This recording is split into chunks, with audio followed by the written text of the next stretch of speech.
In the 19th century, Karl Marx talked about alienation, which is a separation, being a stranger to something.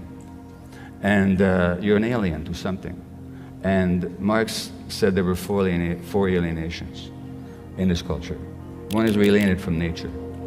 Well, at a conference dedicated to looking at the physical and the natural environment, I don't have to say much to you to show how alienated we are from nature when we're destroying nature itself.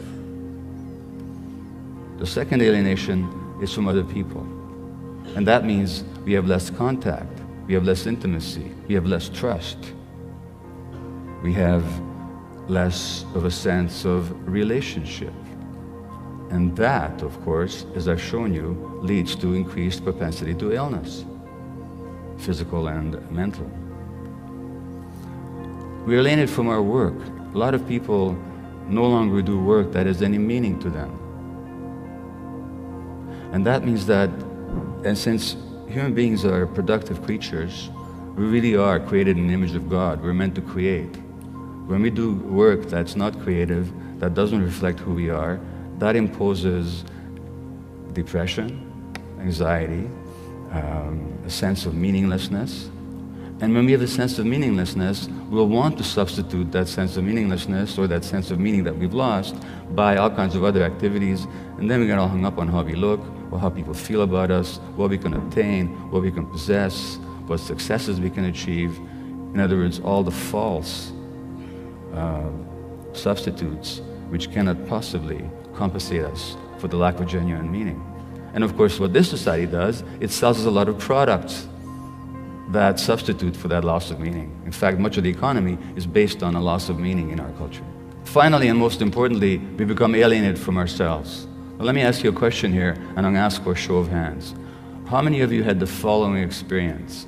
That you had a powerful gut feeling about something, you didn't pay attention to it, and you were sorry afterwards? Please put your hand up if you have it. Okay? I think the ayes have it. If I asked you the obverse question, as to how many people have had a powerful gut feeling, you ignored it, and you were glad about it afterwards, how many would not put your hand up? Well, I'm not sure. I'm seeing very few hands here. Well, that means to say, now you know what you're telling me? You're telling me that at some point in your childhood, you got separated from yourself. Because no infant is born without gut feelings. Infants are totally connected to their gut feelings. Have you ever met a 2-day-old who didn't know how to express their gut feelings? And that means that in this culture, something very powerful happens to alienate you from your true self, because the world couldn't stand who you really were. And your parents were too stressed themselves to honor and recognize who you really were. Just as a parent, I did that to my kids without meaning to. And then we become alienated from ourselves. We shut down our gut feelings, and our gut feelings are not luxuries, you know. They tell us what is right and what is wrong. They tell us what is dangerous and what is friendly. They tell us what is safe and what is dangerous. And they tell us what is true and what is false. So when we're alienated from our gut feelings, we no longer have a sense of reality, no longer have a sense of truth. Well, the good news is that human beings can regain their sense of connection to themselves, just as we can regain our sense of connection to our nature.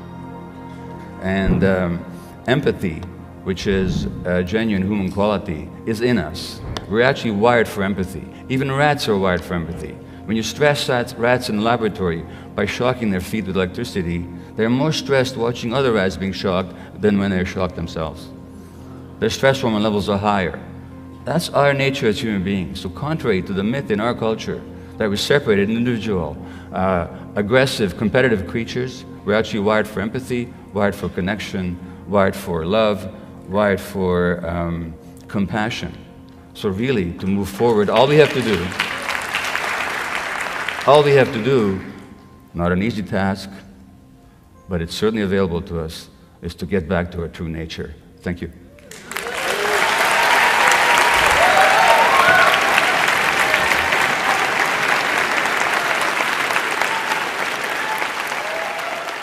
Thank you for watching. If you found enjoyment and value in this video, please give it a thumbs up, Share your thoughts in the comments below, and if you are not already, be sure to subscribe to our channel. We are constantly coming out with new videos to help you experience life with clarity and wonder.